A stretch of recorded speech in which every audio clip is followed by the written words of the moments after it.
Imagine uma mansão luxuosa em Beverly Hills, em uma das áreas mais ricas de Los Angeles. Era uma noite tranquila até que os tiros ecoaram pela casa. O que parecia ser um lar perfeito para uma família rica e bem-sucedida, logo se transformara em um cenário de horror e mistério. Um casal de grande prestígio social são encontrados brutalmente assassinados. Os culpados? Seus próprios filhos, Lyle e Eric Menendez. Mas o que teria levado esses jovens que pareciam ter tudo a cometer um crime tão brutal? E o que a Kim Kardashian e o Roy dos Menudos têm a ver com isso? Quais são as novas evidências que podem tirar os irmãos Menendez da prisão? Bom, deixa que eu te conto quem é o culpado. Oi pessoas, eu sou a Bru e estamos de volta com mais um vídeo aqui no canal. E se você curte casos criminais, parou no lugar certo. Então já se inscreva, ativa o sininho de notificação para não perder nenhum vídeo e não esquece de deixar o seu like logo no comecinho que me ajuda muito. Ah, e se você não me acompanha nas outras redes, já corre que por lá temos vídeos curtos todos os dias. Então sem mais delongas, bora pro caso de hoje. A década de 1980 foi marcada por excessos, e especialmente pela cultura americana, que era aquele famoso American Dreams, o sonho americano, né? O que vendia a ideia de que o sucesso financeiro e a fama eram os maiores objetivos. Los Angeles, onde os Menendez viviam, era o epicentro desse estilo de vida glamouroso.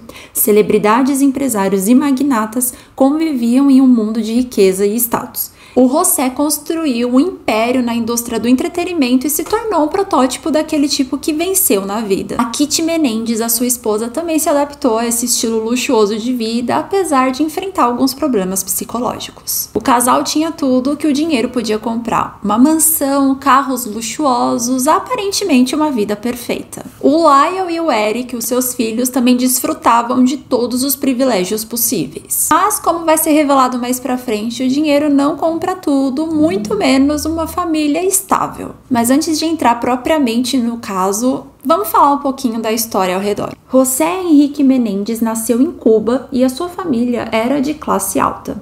A mãe dele, ex-campeã de natação, e o pai, uma estrela do futebol, tinham uma vida próspera. Assim como eles, o José também era super competitivo e apaixonado por esportes. Mas as coisas começaram a mudar quando Fidel Castro assumiu o poder. Preocupados com a situação política, os pais decidiram mandar o José, com apenas 15 anos, para os Estados Unidos para morar com os parentes, enquanto eles ficaram em Cuba por conta dos imóveis. O José, como eu disse, ele era muito apaixonado por esportes e acabou conseguindo uma bolsa de natação em uma universidade. Lá ele conheceu a Kitty, que era um pouquinho mais velha, mas muito bonita, e eles se apaixonaram perdidamente e fugiram para Nova York. Nessa nova cidade, enquanto a Kitty trabalhava em um restaurante, o José trabalhava lavando pratos para ajudar nas despesas. E não demorou muito para que a Kitty engravidasse do primeiro filho, o Joseph Lyle Menendez, que ficou conhecido como Lyle. Nessa época, a Kitty começou a dar aulas e sonhava em ser atriz ou apresentadora de TV. Mas ela acabou renunciando da carreira para cuidar da família, claro, mediante uma certa pressão do marido. Não demorou muito para que a Kitty engravidasse novamente, e agora do Eric Menendez. Foi nesse momento em que o José conseguiu uma virada de carreira entrando para a indústria musical. Ele começou a trabalhar como executivo na RCA Records, onde ele assinou com grandes bandas como Duran Duran.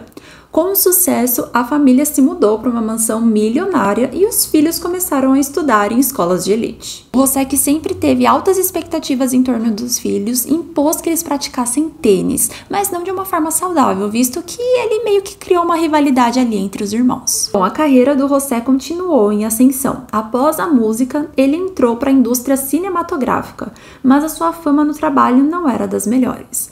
Muitos o achavam arrogante e ele intimidava os subordinados.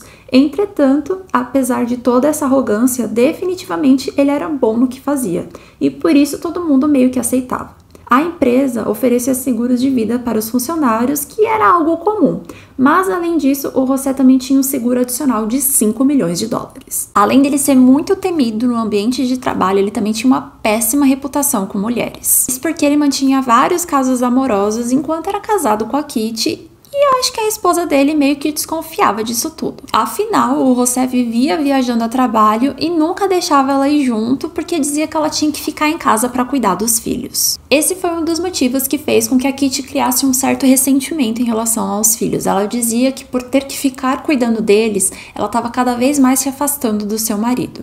Além disso, outro ponto era de que ela também abandonou a carreira e ela culpava os filhos, dizendo que se não fosse por eles, ela poderia ter vivido o que ela queria realmente viver.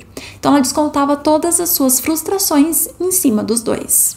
O José, ele tinha muita vergonha da sua origem cubana, então muitas vezes ele escondia suas raízes e inventava histórias. Ele já tinha planos definidos para os filhos, como se as crianças não tivessem vontade própria, tinha que seguir exatamente o que ele queria que ele seguisse. Foi então que ele decidiu que os seus filhos deveriam ir para Princeton, uma universidade que não se destacava por bolsas esportivas, mas sim por exigir um excelente desempenho acadêmico. E apesar do Lyle e do Eric irem bem na escola, eles não eram aqueles alunos brilhantes, se é que vocês me entendem, né? Eles tinham ali umas notas bem medianas. E a pressão meio que caía muito mais em relação ao filho mais velho, o Lion. Meio que o pai depositava todas as suas ambições não realizadas em cima do filho. O Eric já era um pouquinho menos cobrado, mas não significa que não existia cobrança em cima dele também.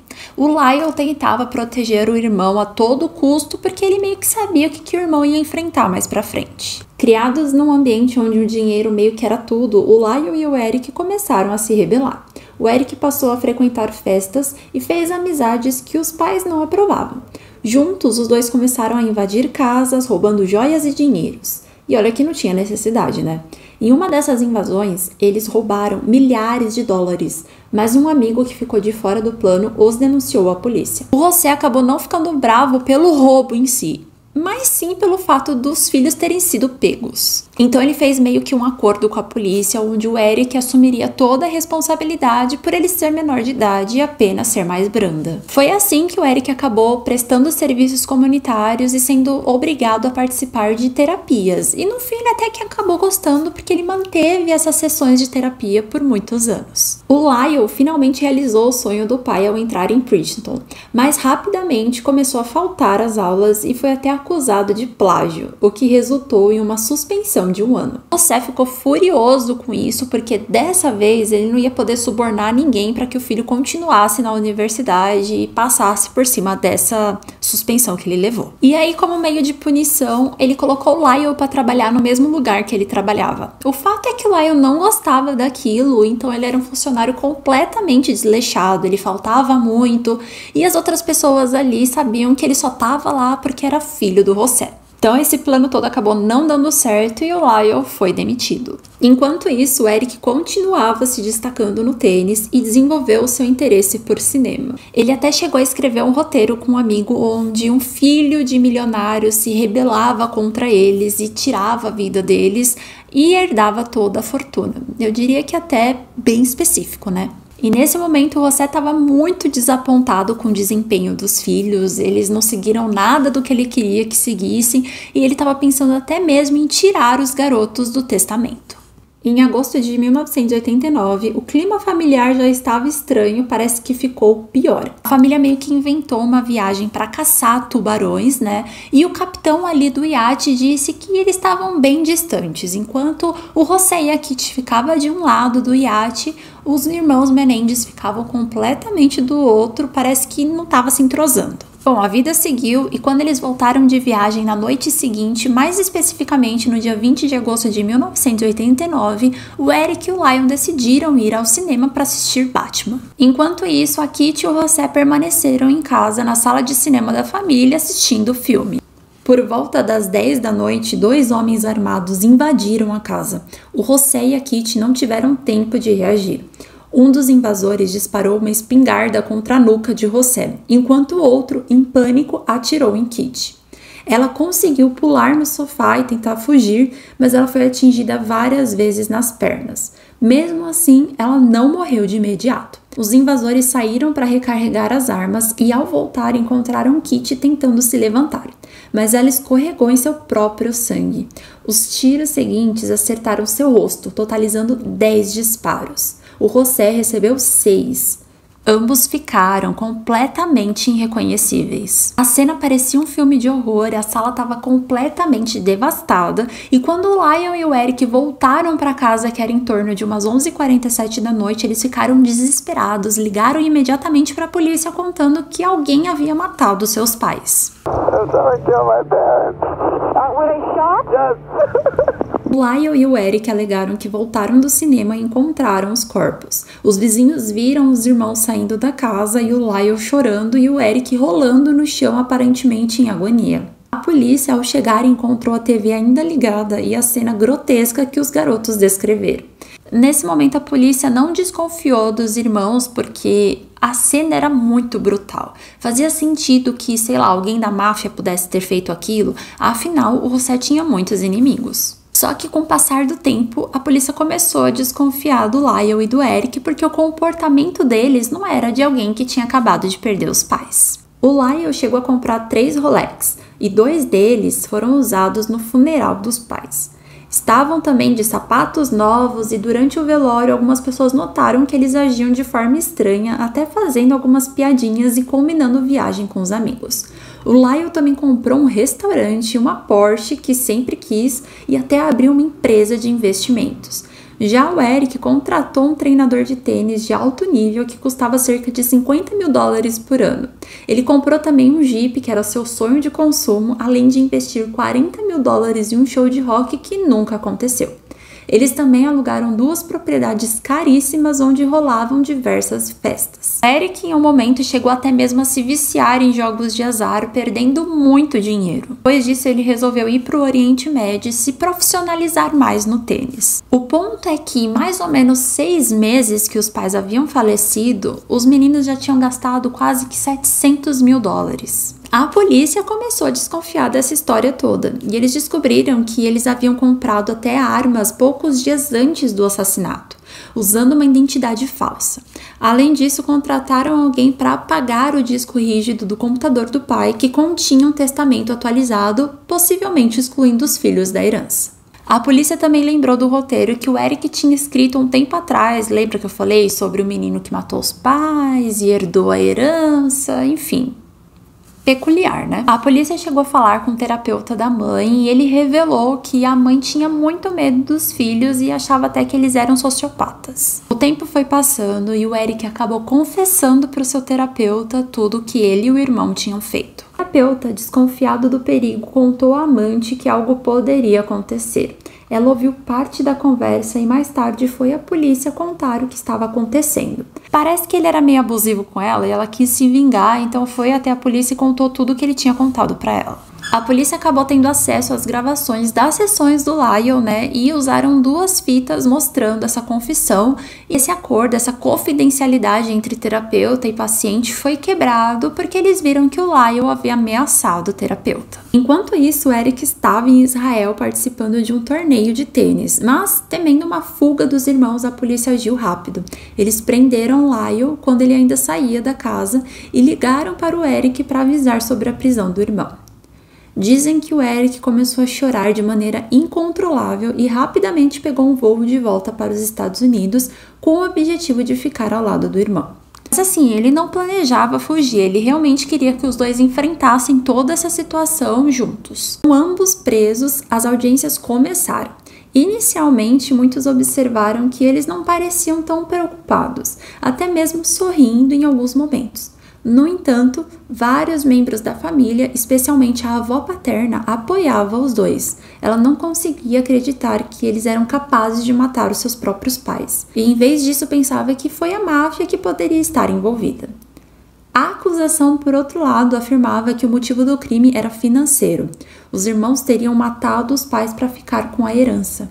Apesar disso, eles se declaravam inocentes no começo. Como havia gravações das confissões, o crime em si ali meio que não era muito questionado, né? Mas sim o motivo, a motivação do crime. A defesa alegou que o crime foi um resultado de anos de abuso físico, psicológico e sexual que os irmãos sofreram, principalmente pelo pai, e que a mãe também foi morta porque sabia dos abusos e não fez nada para impedir. O julgamento, que começou em julho de 1993, foi amplamente coberto pela mídia, quase que como um grande reality show. O público se dividiu. Alguns acreditavam que o crime foi motivado apenas por dinheiro, enquanto outros acreditavam nos relatos de abuso. A mídia chegou inclusive a pintar ali uma imagem do Lyle como um irmão muito manipulador e que ele teria influenciado o Eric a participar do crime. Durante o julgamento, os irmãos estavam presos, mas eles enfrentavam o desprezo de outros detentos, então eles tiveram que pagar ao segurança para cuidar ali da proteção deles. O que parecia que eles estavam muito tranquilos quando começou os depoimentos, a coisa mudou. Eles perguntaram ao Lyle se ele amava os seus pais, e ele respondeu que sim. Quando perguntaram se ele os matou por dinheiro, o Lyle, já visivelmente abalado, negou. Segundo os irmãos, eles eram molestados desde a infância pelo pai e deram detalhes do que ele fazia e por quanto tempo ele fazia. A mãe, a Kitty, também não ficou de fora das acusações. Isso, obviamente, chocou a população e dividiu as opiniões das pessoas. Afinal, será que eles estavam falando a verdade? O advogado dos dois disse que os irmãos estavam agindo em legítima defesa depois que cresceram em um lar tão violento e traumatizante. O primeiro julgamento durou 4 meses e meio e resultou em 2 júris suspensos. Isso porque o júri não conseguia chegar em um acordo se eles eram culpados ou se eles tinham agido realmente em legítima defesa. Lyle começou dizendo que ele sempre quis fazer o seu pai feliz, por isso ele focava tanto nos esportes e queria fazer isso para que seu pai o amasse. Foi dito também que algumas vezes a mãe gritava e xingava muito os meninos, dizendo que preferia que eles nem tivessem nascido porque eles estragaram a vida dela. O Lyle contou que o pai fazia eles assistirem muitos filmes pornôs e que eram extremamente violentos, com cenas de estupro coletivo e muita violência sexual. O José também tinha o hábito de tirar fotos das partes íntimas dos filhos enquanto eles se vestiam ou tomavam banho. Essas fotos, inclusive, foram colocadas no processo. O Lyle contou que teve contato sexual com o pai entre os 6 e os 8 anos de idade e que tudo tinha começado com o pai o massageando após os esportes. Assim, ele pedia para que o filho fizesse a mesma coisa com ele. Essas coisas aconteciam entre 2 e 3 vezes por semana até piorar e o pai começar a exigir que ele fizesse sexo oral. Quando questionado sobre o porquê nunca contou a ninguém, o Lyle disse que o pai o ameaçava, dizendo que se contasse, ele ia tirar a vida dele. Em um certo momento do depoimento, o Lyle chegou a dizer que o que o pai fez com ele também fez com o irmão Eric, e ele pediu desculpas, e nessa parte os dois choraram muito. Lyle disse que quando ele descobriu que o irmão com 13 anos ainda era molestado pelo pai, ele foi confrontar o pai, que logo o ameaçou, dizendo que se ele falasse qualquer coisa, ele ia tirar a vida dos dois. O depoimento do Eric foi um pouco mais longo, mas tão emocionante quanto o do irmão, dando relatos detalhados do que era submetido a passar e que a mãe, inclusive, queria logo que o filho saísse de casa para que ela pudesse viver em paz com o marido.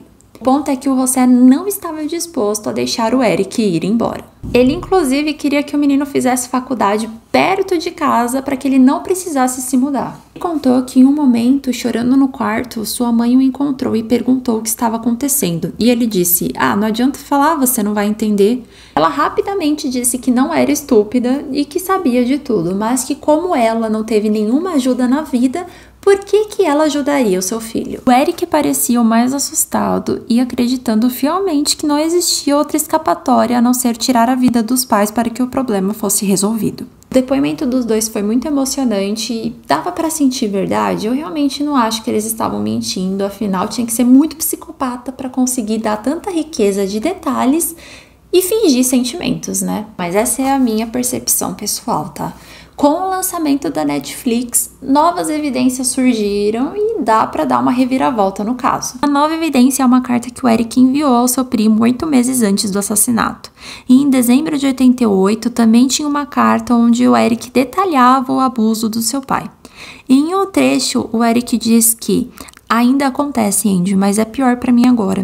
Eu nunca sei quando isso vai acontecer e acaba me deixando louco. Sempre acho que ele pode vir e eu preciso tirar isso da minha cabeça. Outro ponto é que o Roy, ex-membro da banda Menudos, contou que ele também foi abusado pelo José. Roy revela ter sido alvo de abusos do José aos 14 anos durante uma viagem à casa da família em Nova Jersey. E o depoimento do Roy vai muito de acordo com o que o Lyle e o Eric descreveu nos julgamentos. As acusações de Roy foram incluídas no pedido de anulação da pena dos irmãos Menendez, feitos pelo advogado do Lyle e do Eric. Outra celebridade envolvida é a Kim Kardashian, que foi até mesmo visitar os irmãos no presídio. O encontro aconteceu logo após o Eric enviar a sua esposa uma carta aberta que foi postada nas redes sociais, dizendo estar inconformado com a série Monstros da Netflix, inclusive acusando o produtor da série de más intenções. A Kim chegou até a pedir para as autoridades da Califórnia que reconsiderassem a pena de prisão perpétua para os irmãos, o Eric e o Lyle Menendez. Ela disse que eles são homens gentis e honestos e que a pena de prisão perpétua sem direito à liberdade condicional é muito questionável.